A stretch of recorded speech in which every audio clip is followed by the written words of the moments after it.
अकोला शहरात विक्री होणाऱ्या अमर कंपनीच्या दूध पॅकेटबाबत ग्राहकांमध्ये संताप व्यक्त केला जात आहे. ग्राहकांकडून 500 मिली दुधाचे पैसे घेतले जात असताना प्रत्यक्षात पॅकेटवर 490 मिली असे नमूद करण्यात आले असल्याचा आरोप होत आहे.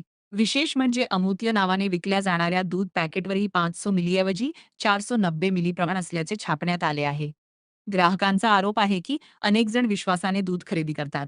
मात्र पॅकेटवरील प्रमाण आणि घेतली जाणारी किंमत यामध्ये तफावत दिसून येत असल्याने हा प्रकार ग्राहकांच्या विश्वासाला तडा देणारा आहे. 10 मिली कमी देऊन पूर्ण 500 मिलीचे पैसे का घेतले जात आहेत? असा प्रश्न आता सर्वसामान्य नागरिकांकडून उपस्थित केला जात आहे. यामुळे शहरात चर्चा सुरू झाली असून संबंधित अन्न प्रशासन विभाग, वजन व मापे विभाग तसेच ग्राहक संरक्षण विभाग याकडे नागरिक कारवाईची मागणी करत आहेत.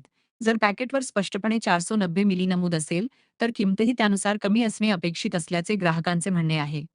दरम्यान कंपनी 490 मिलीऐवजी पुन्हा 500 मिली दूध देणार का? ग्राहकांची ही आर्थिक फसवणूक थांबणार का? तसेच या प्रकारावर संबंधित विभाग कारवाई करणार का? असे अनेक प्रश्न उपस्थित होत आहेत. अखेर हा प्रकार नेमका कोणाच्या आशीर्वादाने सुरू आहे आणि ग्राहकांच्या खिशावर पडणारा हा अतिरिक्त भार कधी थांबणार याकडे आता अकोलेकरांचे लक्ष लागले आहे.